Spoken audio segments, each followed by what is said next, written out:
Shalom, shalom, shalom, bien-aimés. En ce dimanche 7 novembre, dimanche dominical, où nous avons repris avec nos activités sur l'activité ecclésiastique ou l'activité de l'Église.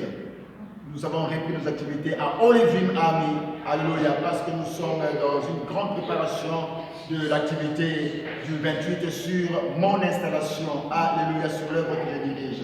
Alléluia. Voilà pourquoi ce matin, nous avons un message puissant que nous voulons adresser au peuple de Dieu. Partout où vous nous suivez, peut-être sur Facebook, peut-être sur YouTube, en ce dimanche culte dominical. Mais avant toute chose, j'aimerais d'abord adorer le Seigneur. Ensuite, nous allons passer au message de ce matin. Mais avant toute chose, j'aimerais d'abord qu'on puisse lire dans 4 passages bibliques. Dans le premier passage, c'est dans Jean chapitre 9, à compter du 24 jusqu'au 34e verset. Le deuxième passage dans Luc chapitre 3, verset 21 à 22. Le troisième passage, Actes chapitre 4, verset 23 à 31. Et puis le dernier passage, 1 Samuel chapitre 12, verset 16 à 25. Je réponds, Jean chapitre 9, verset 24 à 34. Je lis au nom du Seigneur Jésus-Christ. Jean 9, 24 à 34. La Bible déclare ceci. Les pharisiens appelèrent une seconde fois l'homme qui avait été aveugle et lui dirent, donne gloire à Dieu. Nous savons que cet homme est un pécheur. Il répondit, s'il est un pécheur, je le sais. Je sais une chose, c'est que j'étais aveugle et que maintenant je vois. Ils lui dirent, que t'a-t-il fait? Comment t'a-t-il ouvert les yeux? Il leur répondit, je vous l'ai déjà dit et vous n'avez pas écouté. Pourquoi voulez-vous l'entendre encore? Voulez-vous aussi devenir ses disciples? Ils l'injurièrent et dirent, c'est toi qui es son disciple. Nous sommes les disciples de Moïse. Nous savons que Dieu a parlé à Moïse. Mais celui-ci, nous ne savons d'où il est. Cet homme leur répondit, il est étonnant que vous ne sachiez d'où il est. Et cependant, il m'a ouvert les yeux. Nous savons que Dieu n'exauce point les pécheurs. Mais si quelqu'un l'honore et fait sa volonté, c'est celui qui exauce. Jamais on n'a entendu dire quelqu'un ait ouvert les yeux d'un aveugle né. Si cet homme ne venait pas de Dieu, il ne pourrait rien faire. Ils lui répondirent, tu es né tout entier dans le péché et tu nous enseignes. Et ils le chassèrent. Deuxième passage, Luc chapitre 21. Luc chapitre 3, verset 21. Luc chapitre 3, verset 21 à 22. Nous lisons rapidement au nom du Seigneur. Tout le peuple se faisant baptiser, Jésus fut aussi baptisé. Et pendant qu'il priait, le ciel s'ouvrit. Et le Saint-Esprit descendit sur lui, sous une forme corporelle, comme une colombe. Et une voix fit entendre du ciel ces paroles. Tu es mon fils bien-aimé, en toi j'ai mis toute mon affection. Le troisième passage, Actes chapitre 4. Actes chapitre 4, verset 23 à 31. Actes chapitre 4, verset 23 à 31. Nous lisons au nom du Seigneur rapidement. Après avoir été relâchés, ils allèrent vers le leur et racontèrent tout ce que les principaux sacrificateurs et les anciens leur avaient dit. Lorsqu'ils l'eurent entendu, ils élevèrent à Dieu la voix tous ensemble et dirent, Seigneur, toi qui as fait le ciel, la terre, la mer et tout ce qui s'y trouve, c'est toi qui as dit par le Saint-Esprit, par la bouche de notre Père, ton serviteur David, pourquoi ce tumulte parmi les nations, les sévères pensées parmi le peuple, les rois de la terre se sont soulevés et les princes se sont ligués contre le Seigneur et contre son roi. En effet, contre ton saint serviteur Jésus, que tu as oint, Hérode et Ponce Pilate, se sont ligués dans cette ville avec les nations et avec le peuple d'Israël pour faire tout ce que ta main et ton conseil avaient arrêté d'avance.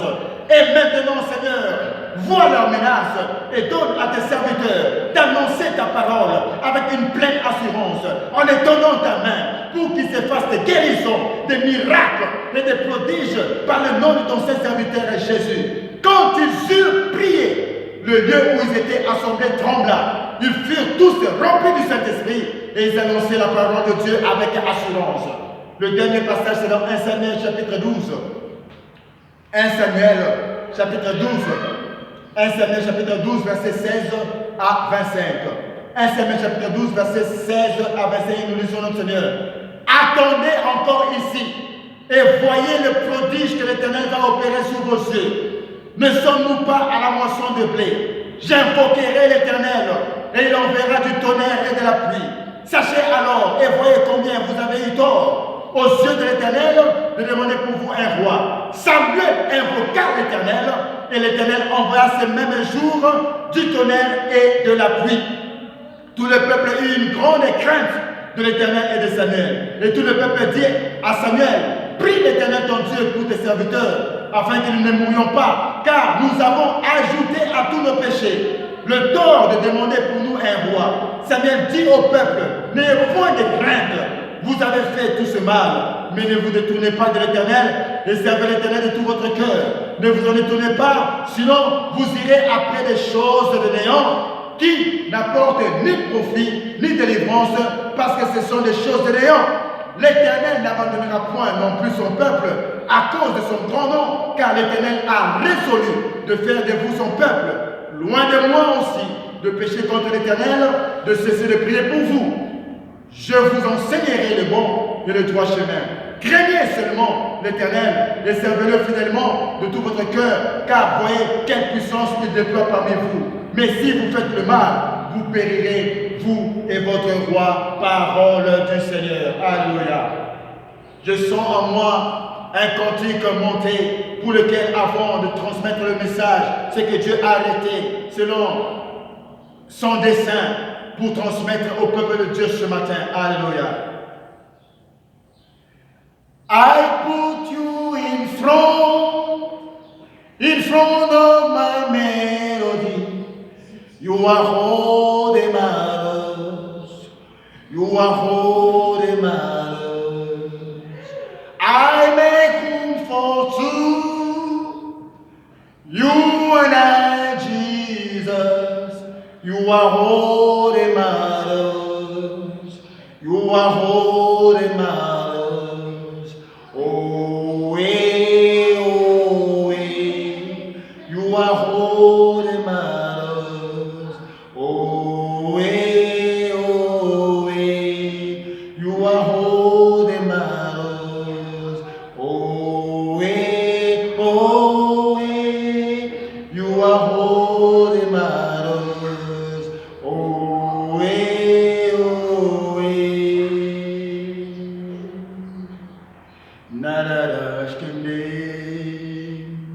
what would I live for if I don't need you in my life? What would I get if you take the Holy Ghost? What would I become of me if I didn't see your light?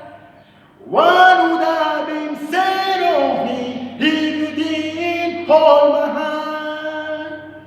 Now I've come to realize that you are all I am. You are holy matters. You are holy matters. I put you in front of my melody. You are holy matters. You are holy matters. I make room for two. You and I, Jesus. You are holy matters. You are holy matters. Je placerai je te placerai devant ma mélodie. Tu es tout ce qui me reste. Tu es tout ce qui me reste. Je construis une pièce pour deux. Toi et moi, Jésus. Tu es tout ce qui me reste. Tu es tout ce qui me reste. Oh oui, oh oui. Tu es tout ce qui me reste. Oh oui, oh oui. Tu es tout ce qui me reste. Oh oui, oh oui. Tu es tout ce qui me reste. Oh oui, oh oui.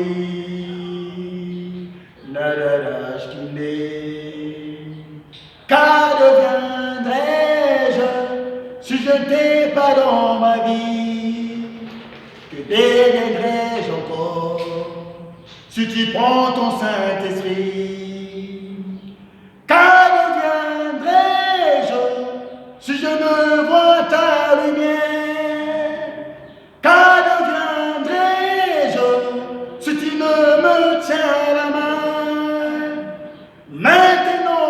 je réalise que tu es tout ce que j'ai. Tu es tout ce qui me reste, ma recherche. Tu es tout ce qui me reste. Je te placerai devant ma mélodie. Tu es tout ce qui me reste. Tu es tout ce qui me reste. I put you in front of my melody. You are holy matters. You are holy matters. I make room for two. You and I, Jesus. You are holy matters. You are holy matters. Oh, yeah, oh, yeah. You are holy matters. Oh, yeah, oh, yeah. You are holy matters. Dieu d'Abraham, Dieu d'Isaac, Dieu de Jacob, Père, Dieu Tout-Puissant, merci de nous avoir encore concédé ce matin où nous nous présentons devant ton peuple pour transmettre ce que tu as arrêté dans ton conseil avec l'enseignement que nous avons commencé aujourd'hui en ce dimanche dominical et pour lequel nous allons poursuivre pendant 3 dimanches. Dans le nom de Jésus, donne-moi une langue exercée pour soutenir ton peuple au moyen de la parole. C'est dans le nom puissant de Jésus que nous avons ainsi prié et nous disons Amen. Amen, Amen, Amen, bien-aimés. Nous sommes en train de parler d'autre thème de l'enseignement que nous commençons aujourd'hui en ce dimanche dominical. Nous l'intitulons Les clés de l'exaucement dans la prière. Les clés de l'exaucement dans la prière. Alléluia. Bien-aimés, on avait lu les 4 passages différents. Alléluia. Riches en révélation et en puissance. Bien-aimés, et le dénominateur commun de ces 4 passages pour lesquels nous avons lu, c'est l'exaucement de la prière de Jésus-Christ, l'exaucement de la prière des apôtres et disciples de Jésus-Christ, et puis l'exaucement de la prière de Samuel, qui était à la fois juge, prophète et sacrificateur dans cette dispensation-là en Israël. Alléluia. Raison pour laquelle nous retenons au travers de ce thème 3 mots-clés. 3 mots importants, alléluia, parce que nous parlons des clés pour l'exaucement dans la prière. Et nous retenons 3 mots, paroles importantes, alléluia. Le premier mot, ou la première parole, c'est les clés. Et le deuxième mot important, c'est l'exaucement. Et le troisième mot important, c'est la prière, alléluia. Par définition, lorsqu'on parle de clés, nous parlons de clés, par définition, c'est tout ce qui permet d'accéder à quelque chose. C'est ça la clé. La clé est toute chose qui vous permet d'accéder à quelque chose. C'est ça par définition la clé. C'est tout ce qui permet de résoudre aussi quelque chose, alléluia, et de le comprendre. C'est ça la clé par définition. Alléluia. Et les synonymes de la clé, c'est la solution. Alléluia. Et le deuxième mot important dans ce terme, c'est l'exaucement. Par définition, l'exaucement est la réponse à quelque chose ou l'action de réaliser quelque chose pour faire plaisir à quelqu'un. C'est ça la définition de l'exaucement. Et les synonymes de l'exaucement, nous en avons 2. Alléluia. Le premier synonyme de l'exaucement, c'est l'accomplissement. Et le deuxième synonyme de l'exaucement, c'est la réalisation. Donc, quand vous recevez l'exaucement, c'est-à-dire qu'il y a une réalisation. Quand vous recevez l'exaucement au travers de votre prière, c'est-à-dire qu'il y a eu accomplissement. Alléluia. Et le troisième mot, c'est la prière. Alléluia. Par définition, la prière est l'expression spontanée et directe de l'homme à Dieu. C'est ça la prière. L'expression spontanée et directe de l'homme à Dieu. C'est ça qu'on appelle prière. L'expression spontanée et directe de l'homme à Dieu. Mighty God. C'est ça qu'on appelle la prière.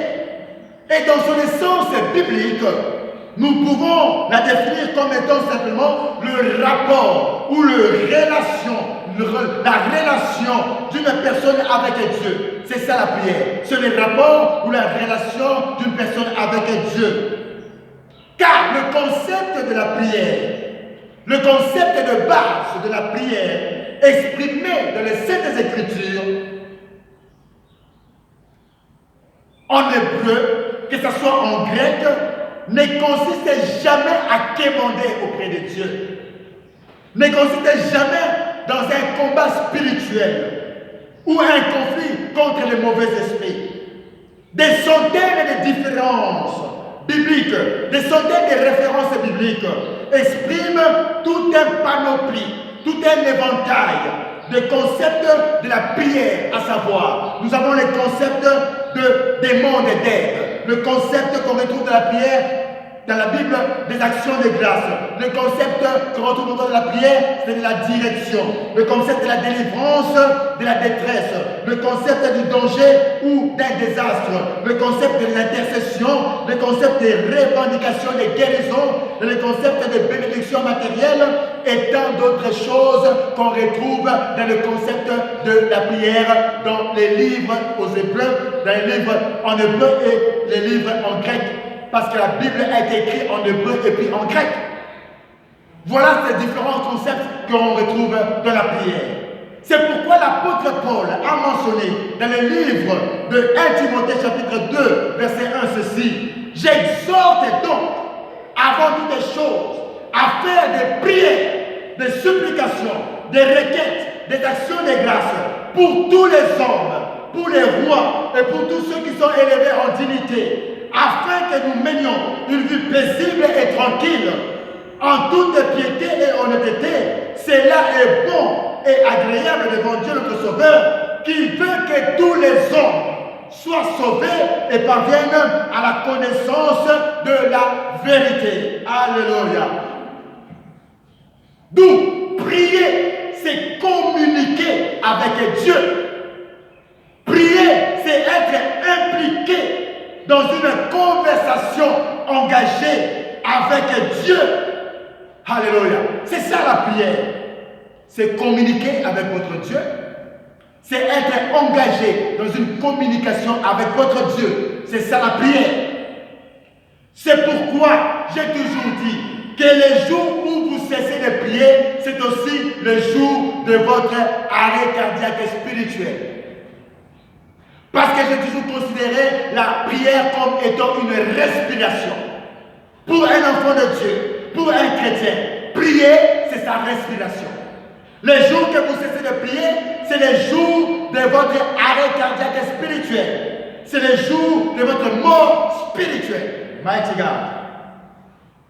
En effet, nous voulons présentement découvrir les 5 clés de l'exaucement dans la prière.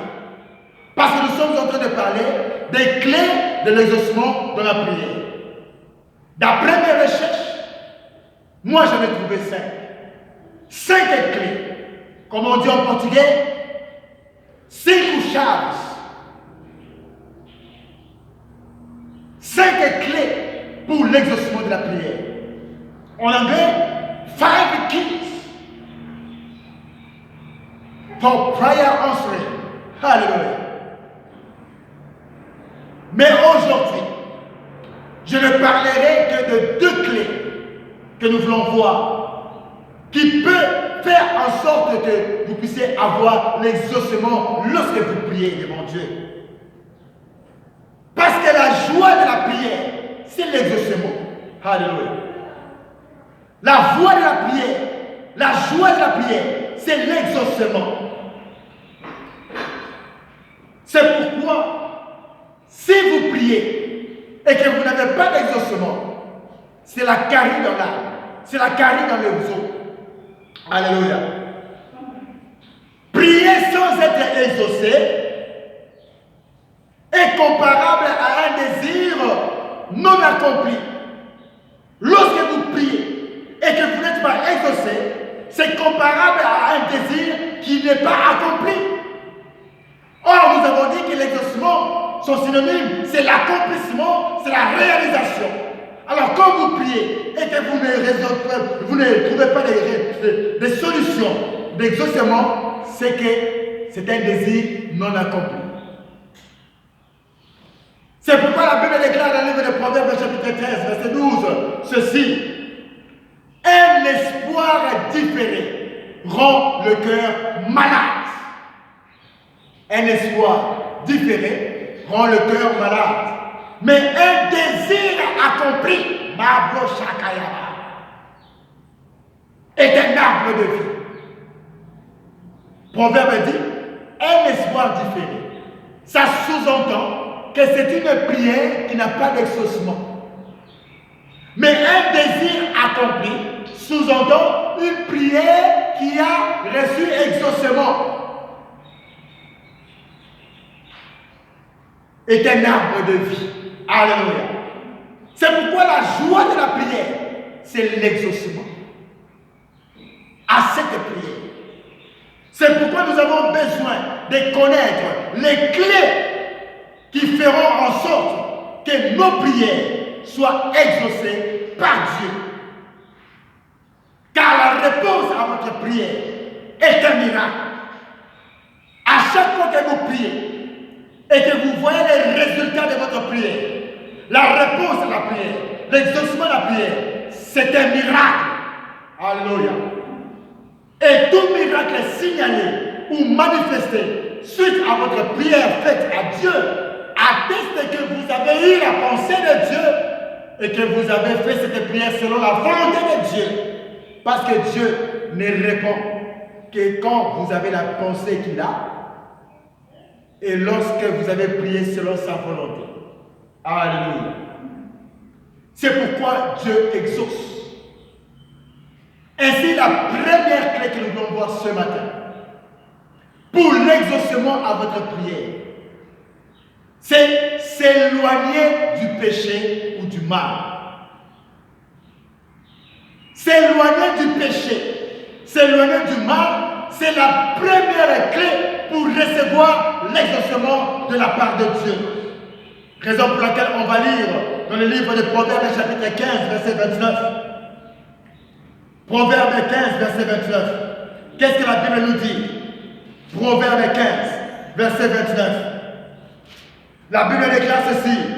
L'Éternel s'éloigne des méchants, mais il écoute la prière des justes. Pourquoi l'Éternel s'éloigne des méchants?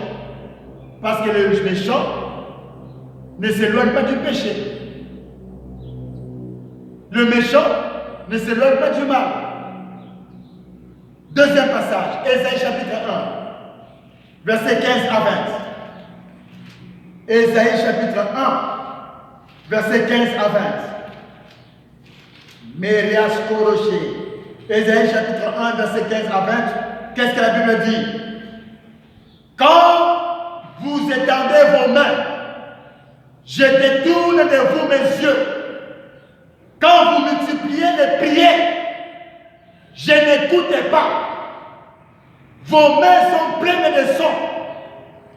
Lavez-vous, purifiez-vous, ôtez de devant mes yeux la méchanceté de vos actions. Cessez de faire le mal. Apprenez à faire le bien. Recherchez la justice. Protégez l'opprimé. Faites droit à l'orphelin. Défendez la veuve. Venez et plaidons. Dit l'Éternel, si vos péchés sont comme la cramoisie, ils deviendront blancs comme la neige. S'ils sont rouges comme la pourpre, ils deviendront comme la laine. Si vous avez de la bonne volonté, et si vous êtes docile, vous mangerez les meilleures productions du pays. Mais si vous résistez, et si vous êtes rebelle, vous serez dévorés par le glaive, car la bouche de l'Éternel a parlé. Le dernier passage, Michée, chapitre 3, verset 4. Prophète Michée. Prophète Michée, chapitre 3, verset 4.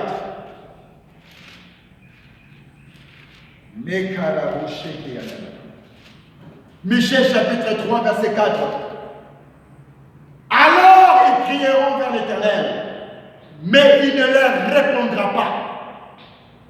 Il leur cachera sa face en ce temps-là parce qu'ils ont fait de mauvaises actions. Alléluia.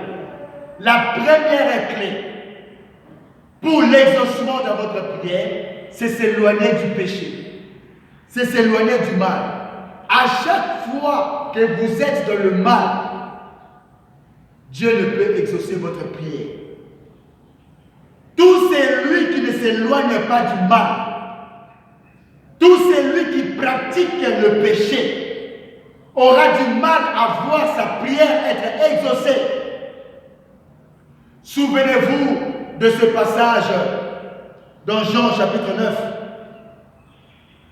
L'aveugle né de naissance, qui avait été guéri miraculeusement par Jésus-Christ, répondait aux pharisiens à propos du bénéfice qu'il avait reçu concernant Jésus-Christ, qui qualifiait les pharisiens.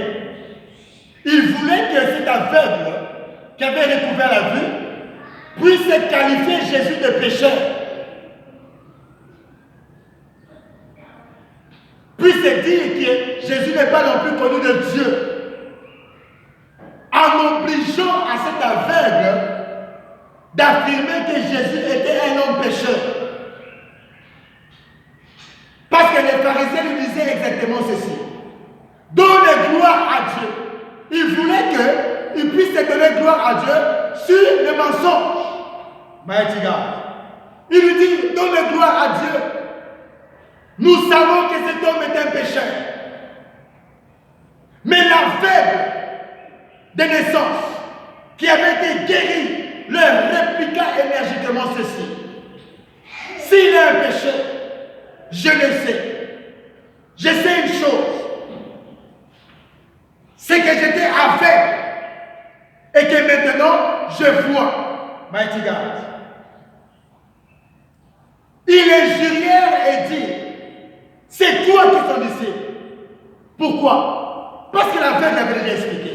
Je vous ai déjà expliqué pour la première fois. Vous me demandez encore comment est-ce que j'ai vu. Je vous ai expliqué. Voulez-vous aussi être son disciple? Ils l'ont insulté. Il l'injuriait. Il lui dit: c'est toi qui es son disciple. Nous sommes les disciples de Moïse. Nous savons que Dieu a parlé à Moïse. Mais celui-ci, nous ne savons d'où il est. Alléluia. Or, lorsque ces pharisiens se déclarent être de Moïse, un voile est sur leur visage. Et ce voile ne se ôte que par Jésus-Christ. C'est pourquoi l'apôtre Paul pouvait dire dans le livre de 2 Corinthiens, chapitre 12, chapitre 3, verset 12 à 13, ceci. Mighty God. Lisons cela rapidement. 2 Corinthiens, chapitre 3, verset 12 à 18. 2 Corinthiens 3. C'est pourquoi l'apôtre Paul pouvait dire ceci dans 2 Corinthiens 3, verset 12 à 18.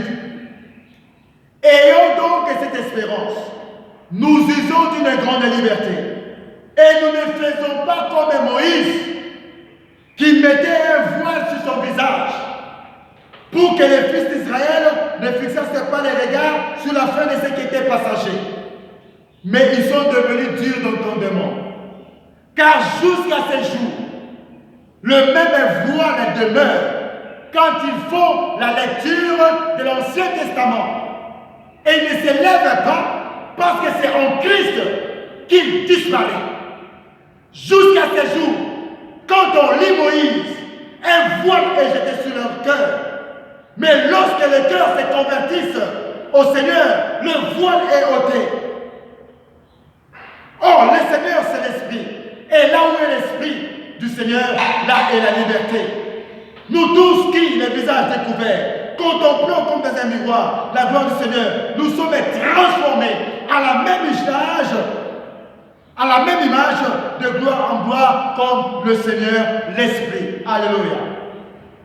Pourquoi j'ai parlé de ce passage? Parce que les pharisiens voulaient imposer à cet aveugle qui avait vu le miracle, qui ne connaissent pas Jésus, que c'est un pécheur, Alors cet aveugle qui a recouvert la vue leur a dit, c'est étonnant que vous dites qu'il est un pécheur.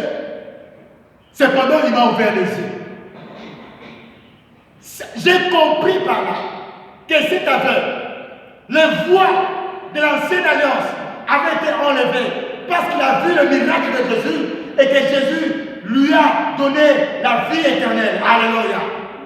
C'est pourquoi l'apôtre Paul dit, aussi longtemps qu'on lit Moïse, eux s'attachaient à Moïse, ils s'attachaient à la loi. C'est pourquoi leurs yeux n'étaient pas mis à découvert. Écoutez ce que l'aveugle répondait. Nous savons, il est étonnant que vous ne sachiez d'où il est, et cependant il m'a ouvert les yeux.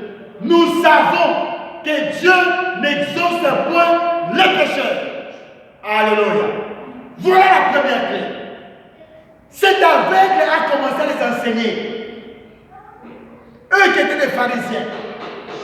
Alors qu'il avait vu le miracle du recouvrement de la vue. Il leur a dit, vous dites que Jésus est pécheur, mais cependant il m'a ouvert les yeux. Vous dites que Jésus est pécheur, mais cependant la Bible déclare, les Écritures, que Dieu n'exauce pas la prière des pécheurs. Comment s'il est pécheur et qu'il a prié Dieu pour qu'il recouvre la vue, et j'ai recouvert la vue, vous dites qu'il est un pécheur. Alléluia. Il les a enseignés. C'est pourquoi le premier principe, la première clé pour vivre l'exaucement, c'est s'éloigner du mal. Éloignez-vous du péché. Parce que Dieu n'exauce point le péché. Alléluia. Cependant, Dieu exauce la prière du pécheur lorsque le pécheur a un cœur repentant. Alléluia. Là, ça devient une exception dans la règle. Parce que Dieu, qui sonde le cœur et les reins, a la capacité de voir ce que l'œil humain ne peut pas voir. Et dès qu'il constate que vous vous êtes réellement repenti de votre mal et que vous vivez une repentance sincère, c'est à ce moment-là que Dieu vous exauce. C'est à ce moment-là qu'on peut dire que Dieu exauce le pécheur. Dieu exauce le pécheur qu'à une condition. Lorsque le pécheur se répand de son mal, ça devient une exception dans la règle. Parce que la règle, c'est quoi? Dieu n'exauce pas les pécheurs. Parce que le pécheur pratique le péché. Et c'est ici que j'aimerais donner une nuance entre tomber dans le péché et pratiquer le péché. Un enfant de Dieu peut tomber dans le péché. Cela veut dire quoi? Que ce n'est pas sa vie de tous les jours. Il est arrivé à Sélémouki, qu'il a glissé, qu'il est tombé. Mais ce n'est pas sa vie. C'est ça tomber dans le péché. Mais pratiquer le péché, c'est la vie d'une personne quotidienne. C'est pourquoi quand une personne pratique le péché, Dieu ne peut pas l'exaucer. Raison pour laquelle Dieu a parlé de David en disant David, l'homme selon le cœur de Dieu. Pourquoi? Or, David est une personne qui a tué des gens, qui a pris la femme d'autrui, qui a commis des péchés. Mais pourquoi Dieu l'appelle l'homme selon mon cœur? Parce que David, à chaque fois qu'il tombait dans le mal, il retournait à Dieu pour se repentir.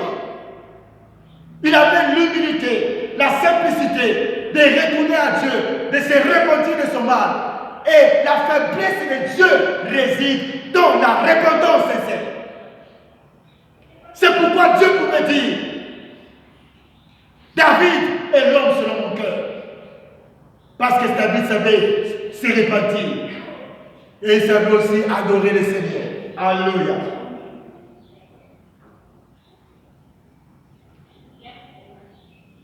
Mighty God. Sans la repentance, Dieu ne peut pas exaucer votre prière. C'est pourquoi éloignez-vous du péché. Éloignez-vous du mal. C'est la première clé pour recevoir l'exaucement. Car la parole de Dieu déclare, le livre de Proverbe 28, 19, Proverbe 28, verset 9, ceci. Si quelqu'un détourne l'oreille pour ne pas écouter la loi. Sa prière même est une abomination. La Bible déclare, dans Proverbe 28, verset 9, si quelqu'un détourne son oreille pour ne pas écouter la loi. Or, écouter ici sous-entend pratiquer la loi.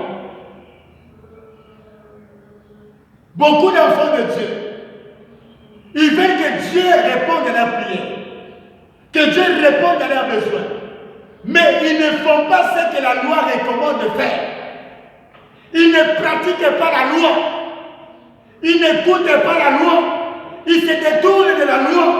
C'est pourquoi la Bible déclare, si quelqu'un détourne son oreille pour ne pas écouter la loi, en d'autres termes, ça sous-entend, si quelqu'un ne pratique pas ce que la loi recommande, sa prière même est une abomination. C'est pourquoi Dieu ne peut pas répondre à une telle prière. Parce que tu n'écoutes pas la loi. En d'autres termes, tu ne pratiques pas ce que la loi dit. Il n'y aura pas d'exaucement. Mighty God. Car la loi dit, ne pêche pas. Mais toi, tu continues de pécher. La loi dit, ne vole pas. Mais toi, tu continues à voler. Et tu veux que Dieu t'exauce. C'est du non-sens. C'est du n'importe quoi. Éloigne-toi premièrement du mal. Et Dieu t'exaucera. Voilà la première clé pour l'exaucement à nos prières. La deuxième clé pour ce dimanche, pour clôturer, pour ce dimanche, qui fera en sorte que votre prière est l'exaucement, l'accomplissement, la réalisation. La deuxième clé, c'est honorer Dieu. Honorer Dieu, qui est la deuxième clé importante pour l'exaucement à votre prière. Et en cela, nous allons lire dans Malachie, chapitre 1, versets 6 à 14. Calmez les enfants là-bas. Malachie, chapitre 1, versets 6 à 14.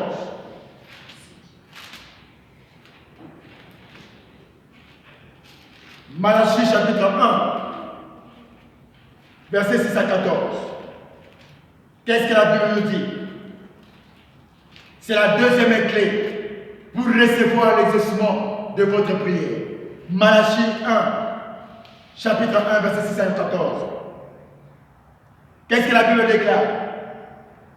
Un fils honore son père et un serviteur son maître. Si je suis père, où est l'honneur qui m'est dû? Si je suis maître, où est la crainte qu'on a de moi? Dit l'Éternel des armées, à vous, sacrificateurs, qui méprisez mon nom et qui dites, en quoi avons-nous méprisé ton nom? Vous offrez sur mon autel des aliments impurs et vous dites, en quoi t'avons-nous profané? C'est en disant, la table de l'Éternel est méprisable. Quand vous offrez en sacrifice une bête aveugle, n'est-ce pas mal? Quand vous en offrez une boiteuse ou infirme, n'est-ce pas mal?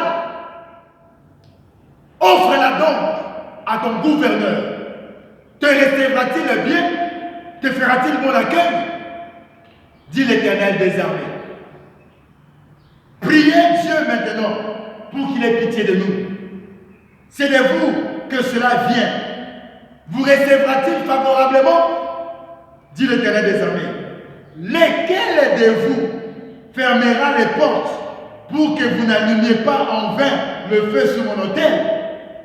Je ne prends aucun plaisir en vous, dit l'Éternel des armées, et les offrandes de votre main ne me sont point agréables.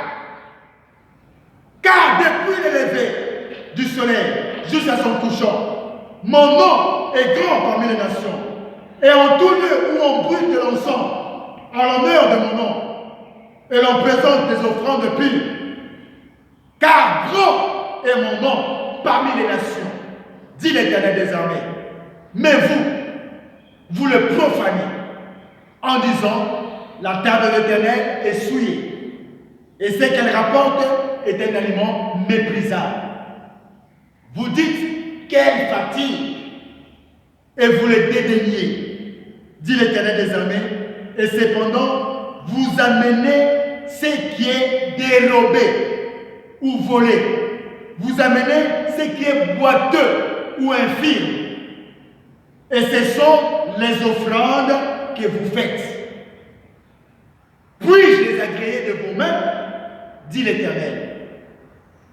Maudit soit le trompeur qui a dans son troupeau un mâle et qui voue et sacrifie au Seigneur une bête chétive.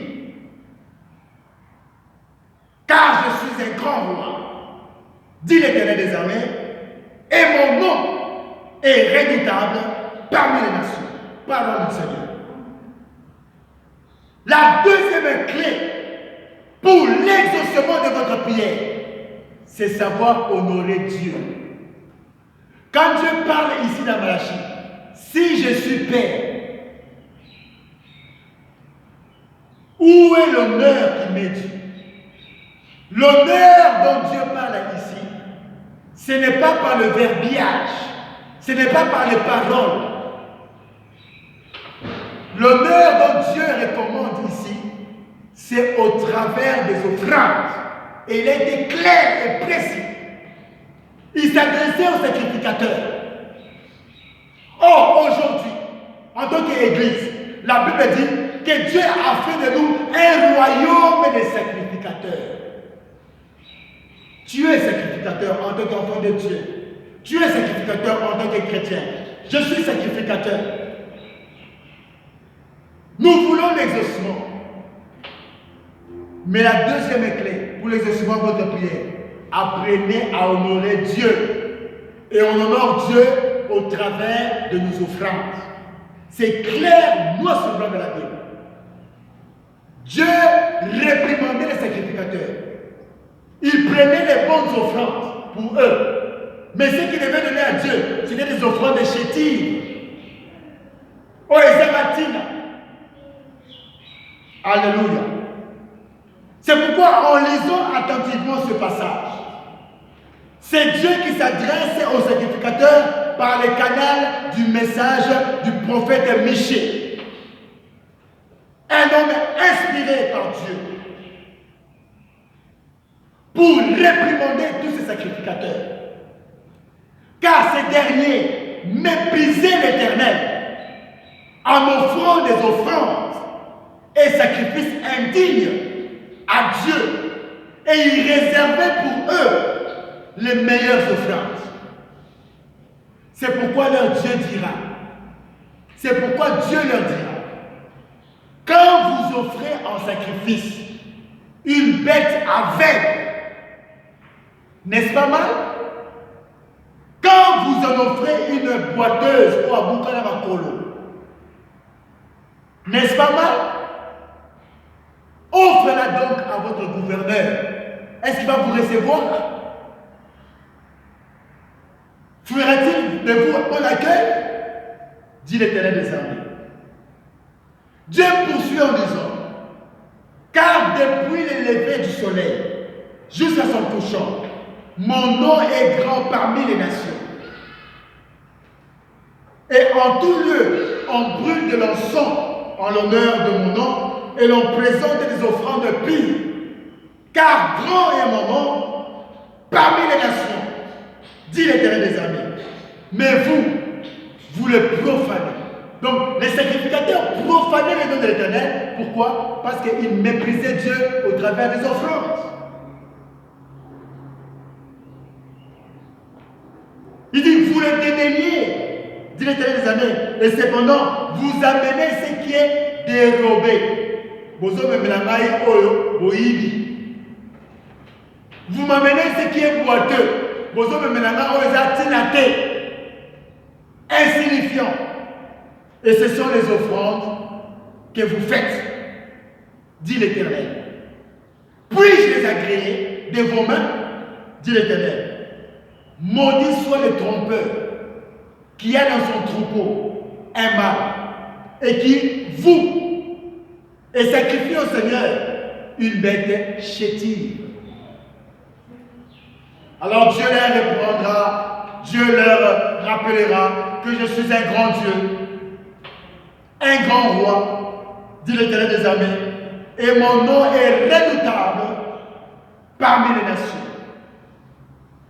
Bien-aimés, j'aimerais finir avec cette deuxième clé. La deuxième clé pour l'exaucement de votre prière, apprenez à honorer Dieu au travers de vos offrandes. C'est pourquoi la Bible déclare dans le livre de Ecclésiaste, chapitre 11, versets 1 à 6 ceci. Ecclésiaste, chapitre 11, versets 1 à 6. La Bible déclare, jette ton pain sur la face des eaux, car avec le temps, tu le retrouveras. Donne-en une part à 7, même à 8, car tu ne sais pas quel malheur peut arriver sur la terre. Quand les nuages sont pleins de pluie, ils la répandent sur la terre. Et si un arbre tombe au midi ou au nord, il reste la place où il est tombé. Celui qui observe les vents ne s'aimera point. Et celui qui regarde les nuages ne moissonnera point. Comme tu ne sais pas quel est le chemin du vent, ni comment se forment les eaux dans les ventres de la femme enceinte, tu ne connais pas non plus l'œuvre de Dieu qui fait tout. Dès le matin, sème ta sémence, et le soir, ne laisse pas reposer ta main, car tu ne sais pas ce qui réussira, ceci ou cela, ou si l'un et l'autre sont également bons, parole du Seigneur.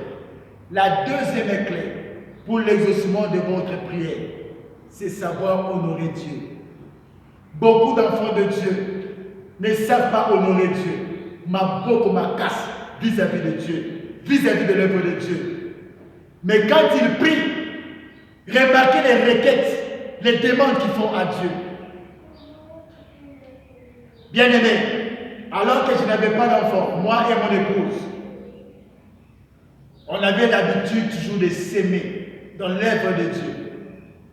Ton offrande t'indiquera le chemin de Beth-Shemesh. Ton offrande t'indiquera le chemin de ta destinée.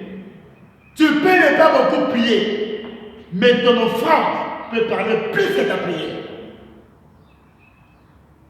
C'est pourquoi il y a ces gens, quand ils prient, Dieu regarde, il exauce rapidement, parce qu'ils apprennent à honorer Dieu au travers de leurs offrandes. Alléluia. Si vous avez la maîtrise de ces clés, vos prières trouveront solution, accomplissement, réalisation. Que Dieu bénisse sa parole de ce matin et soyez bénis partout là où vous êtes. Et l'Église de Dieu, nous acclamons pour la gloire de Dieu au travers de ce message. Alléluia. Bien-aimés, nous sommes arrivés à la fin de ce message. Nous allons prier, remercier le Seigneur, dire merci au Seigneur au travers de ce message sur les clés de l'exaucement de la prière. Nous prions au nom de Jésus. Alléluia. Commence à remercier le Seigneur. In Jesus' name, mighty God. Amen.